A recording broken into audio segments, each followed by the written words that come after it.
আসসালামু আলাইকুম। প্রিয় দর্শক, নিশ্চয়ই আমাদের সবার মনে আছে 2024-এর 7 জানুয়ারি নির্বাচনের আগে অর্থাৎ শেখ হাসিনা সরকারের সময় নির্বাচনকে কেন্দ্র করে যুক্তরাষ্ট্রের পক্ষ থেকে একটা নিষেধাজ্ঞা আসতে পারে, এরকম একটা আতঙ্ক আশঙ্কা সবার মধ্যেই ছিল। এবং সেই নিষেধাজ্ঞাটি পরোক্ষভাবেও আরোপ করা হতে পারে এমন ধারণাও অনেকের ছিল। অর্থাৎ বাংলাদেশ থেকে প্রতি বছর যে 50 থেকে 55 বিলিয়ন ডলারের পণ্য বিদেশে রপ্তানি হয়, গার্মেন্টস পণ্য, তার মধ্যে যুক্তরাষ্ট্রই এককভাবে 10 বিলিয়ন ডলারের গার্মেন্টস পণ্য বাংলাদেশ থেকে আমদানি করে। তো শুধুমাত্র গার্মেন্টস পণ্য নেওয়ার ক্ষেত্রে যদি তারা নিষেধাজ্ঞা দিয়ে থাকে বা বন্ধ করে থাকে, সেটি একটা চরম চাপের মুখে পড়বে বাংলাদেশ।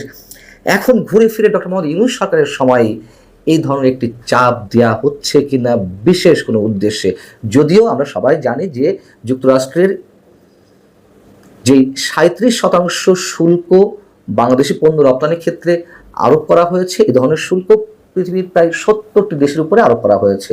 এটি রেসিপ্রোকাল ট্যারিফ, অর্থাৎ যেই দেশের উপরে পণ্য আমদানির ক্ষেত্রে শুল্ক যে পরিমাণ আরোপ করা আছে একেবারে হিসেব করে দ্বিগুণ করা হয়েছে। এই কথাগুলি এ কারণে বলছি যে 37% শুল্ক যদি আরোপ করা হয়, বাংলাদেশ থেকে যুক্তরাষ্ট্র সবচেয়ে বেশি যায় গার্মেন্টস পণ্য, তো গার্মেন্টস পণ্য যাওয়া বন্ধ হয়ে যাবে। এই পরিমাণ শুল্ক দিয়ে তো কোনো ব্যবসায়ী যুক্তরাষ্ট্রের বাজারে তার পণ্য রপ্তানি করে টিকে থাকতে পারবে না, এবং বাংলাদেশেও নিঃসন্দেহে চরম হুমকির মুখে পড়বে। 3 মাস আগে যখন এই ট্যারিফটি আরোপ করা হলো, পৃথিবীর অন্যান্য সরকারের মতন ডক্টর মোহাম্মদ ইউনূস সরকারও আবেদন জানিয়েছিল 3 মাসের জন্য স্থগিত রাখতে।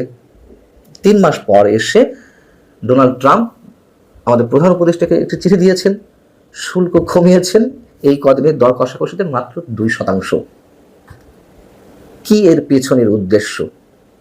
এবং যতটা জানা গেছে যে এই যে শুল্ক নিয়ে দর কষাকষি চলছে, কতটুকু আরোপ করা হবে বা হবে না, তার চেয়ে তারা এর সাথে যে শর্তগুলো জুড়ে দিচ্ছে সেগুলো আরো বেশি কঠিন, এবং এই শর্তগুলো মানা দেশের সার্বভৌমত্বের জন্য হুমকি স্বরূপ, এমনটা অনেকে বলছেন।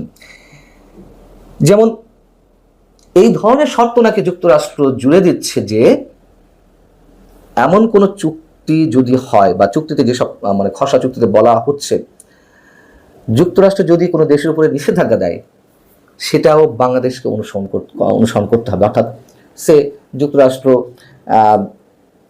ভারতের উপর নিষেধাজ্ঞা দিল, ভারতের সঙ্গে কোনো সম্পর্ক বাংলাদেশ রাখতে পারবে না বাণিজ্যের ক্ষেত্রে। আবার যুক্তরাষ্ট্র যদি বিশেষ কোনো প্রতিষ্ঠানের উপরে নিষেধাজ্ঞা দেয়, সেক্ষেত্রেও বাংলাদেশকে তা অনুসরণ করতে হবে একইভাবে। এবং এর সাথে সাথে যুক্তরাষ্ট্র যদি কোনো দেশের উপরে অতিরিক্ত শুল্ক আরোপ করে, বাংলাদেশকেও ঠিক একইভাবে মানতে হবে। তার চেয়ে আরো বড় এবং চরম আপত্তিকর একটি শর্ত নাকি এই খসড়ায় জুড়ে দেওয়া হচ্ছে, সেটি হচ্ছে কোনো নির্দিষ্ট একটি দেশের সঙ্গে প্রতিরক্ষা ও সমরাস্ত্র বিষয়ক কোনো ইস্যুতে বাংলাদেশ জড়াতে পারবে না। এখন এই নির্দিষ্ট দেশ কোনটি? তার মানে যুক্তরাষ্ট্র নিশ্চয়ই চীনকে ইঙ্গিত করতে চাইছে, বা চীনের নাম সেখানে স্পেসিফিক্যালি উল্লেখ করা আছে কিনা, এই প্রশ্নের জবাব খোঁজা হয়েছিল বাণিজ্য মন্ত্রণালয়ে। বণিক বার্তা যদি বলছে যে বাণিজ্য মন্ত্রণালয় থেকে এই বিষয়ে বলা হয়েছে যে না, চীনের নাম সেখানে উল্লেখ নেই। তবে একটি নির্দিষ্ট দেশ তো বলা হচ্ছে, নিশ্চয়ই চূড়ান্ত কোনো চুক্তি যখন হবে তখন তারা তো এটি ক্লিয়ার করবে। এখন আমরা জানি যে স্বাধীনতার পর থেকে বাংলাদেশে সমরাস্ত্র রপ্তানির ক্ষেত্রে সবসময় চীন এগিয়ে, চীনই সাধারণত অস্ত্র রপ্তানি করে আসছে বাংলাদেশে। এখন নতুন করে তুরস্কের বাজার খোঁজা হচ্ছে, তুরস্ক থেকে সমরাস্ত্র আনার বিষয়ে চিন্তাভাবনা চলছে সরকারের। রাশিয়ার সঙ্গেও বেশ কয়েকটি চুক্তি রয়েছে। যুক্তরাষ্ট্রের এই শর্ত মানতে হলে নিশ্চয়ই বাংলাদেশ আন্তর্জাতিকভাবে অনেক বড় বিপদের মধ্যে জড়িয়ে পড়বে, এটি বলার অপেক্ষা রাখে না। এদিকে যুক্তরাষ্ট্রের সঙ্গে বাংলাদেশের যে বাণিজ্য ঘাটতি, সেটি পূরণের ক্ষেত্রে আরও অনেক পন্থা অবলম্বন করা হচ্ছে ডক্টর মোহাম্মদ ইউনূস সরকারের পক্ষ থেকে। যেমন তুলা আমদানির ক্ষেত্রে তারা একটি নির্দিষ্ট প্রস্তাব দিয়েছে, ফুড ড্রিঙ্ক আনা হবে সেখান থেকে বেশি করে। কিন্তু তার চেয়ে আরও একটি যে বড় বিষয়, সেটি হচ্ছে বোয়িং বিমান কেনার ক্ষেত্রে যুক্তরাষ্ট্রকে প্রাধান্য দেওয়া হবে, এমন আশ্বাস দেওয়া হয়েছে সরকারের পক্ষ থেকে। বাণিজ্য সচিব যেটি গণমাধ্যমকে বলছেন যে সরকারি ট্রেড বাড়ানোর জন্য আমরা ফ্যাসিলিটি দেব, আমাদের বিমান বহরের প্রায় সব এয়ারক্রাফট বোয়িংয়ের, আমরা সবাই জানি যে সম্ভবত 21টি এয়ারক্রাফটের মধ্যে 17টি সম্ভবত বোয়িংয়ের। তো সেক্ষেত্রে বিমান কিনা হবে বোয়িংয়ের, কিন্তু একটি বোয়িং 787-9 উড়োজাহাজের বর্তমান মূল্য প্রায় 3,000 কোটি টাকা। কয়টি বোয়িং নিয়ে আসবো? তার চেয়ে বড় কথা হচ্ছে আমাদের বিমানের বহরের নতুন কোনো বিমান যুক্ত করার প্রয়োজন আছে কিনা। দ্বিতীয়ত কথা হচ্ছে ফ্রান্স থেকে এয়ারবাস কেনার কথাবার্তা হচ্ছিল, এবং আমরা এও জানি কদিন আগে ফ্রান্সে যে একটি সম্মেলন অনুষ্ঠিত হলো, আন্তর্জাতিক সম্মেলন, সেখানে ডক্টর মোহাম্মদ ইউনূসে যাওয়ার কথা ছিল। তিনি সেখানে ফ্রান্সের প্রেসিডেন্ট ইমানুয়েল ম্যাক্রনের সঙ্গে বৈঠক করতে চেয়েছিলেন, কিন্তু ফ্রান্স সরকার শর্ত দিতে চেয়েছিল যে কেন সাক্ষাৎ করবেন, সাক্ষাৎ যদি করতে হয় তাহলে এই বিষয়ে কথা বলতে হবে। তো সে বিষয়ে আর এগোয়নি এবং ডক্টর মোহাম্মদ ইউনূসের ফ্রান্স যাত্রা স্থগিত করতে হলো।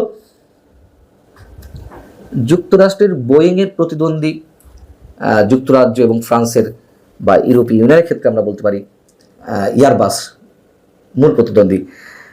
এখন এটি করতে গিয়েও আন্তর্জাতিকভাবে আমাদেরকে অনেক প্যাচের মধ্যে পড়ে যাওয়া লাগতে পারে। সব কিছু মিলিয়ে যুক্তরাষ্ট্রের পক্ষ থেকে ডোনাল্ড ট্রাম্প আমাদের প্রধান উপদেষ্টাকে যে চিঠি দিয়েছেন সেটি আসলেই কার্যকর হয়ে গেল কি না এমন প্রশ্নের জবাবে যেটি জানা গেছে না। যুক্তরাষ্ট্র তো 1 আগস্ট পর্যন্ত টাইম দিয়েছে, 1 আগস্ট থেকে অটোমেটিক্যালি কার্যকর হবে, যদিও চূড়ান্ত বৈঠকটি এখনো পর্যন্ত হয়নি। এখন যে প্রশ্ন সেটি হচ্ছে যে যুক্তরাষ্ট্র অন্যান্য রাষ্ট্রের ক্ষেত্রেও কি এমন কঠিন সব শর্ত দিচ্ছে? যদি না দিয়ে থাকে, বাংলাদেশের ক্ষেত্রে যদি সবচেয়ে বেশি কঠিন শর্ত দিয়ে থাকে, উদ্দেশ্যটি কি? এবং সেই উদ্দেশ্য হাসিলের পথে ডক্টর মোহাম্মদ ইউনূস সরকার যদি মসৃণ পথ তৈরি করে, সেক্ষেত্রে বাংলাদেশের অবস্থান কোথায় গিয়ে দাঁড়াবে, কতটা ঝুঁকির মধ্যে পড়বে, এবং অন্তর্বর্তী সরকার সেই পথে এগোবে কিনা, সেটি অবশ্যই অনেক বড় প্রশ্ন। তবে যেটুকু জানা গেছে, সরকার সাহস পাচ্ছে না এ ধরনের কোনো চুক্তি করতে। ভালো থাকুন সবাই, আল্লাহ হাফিজ।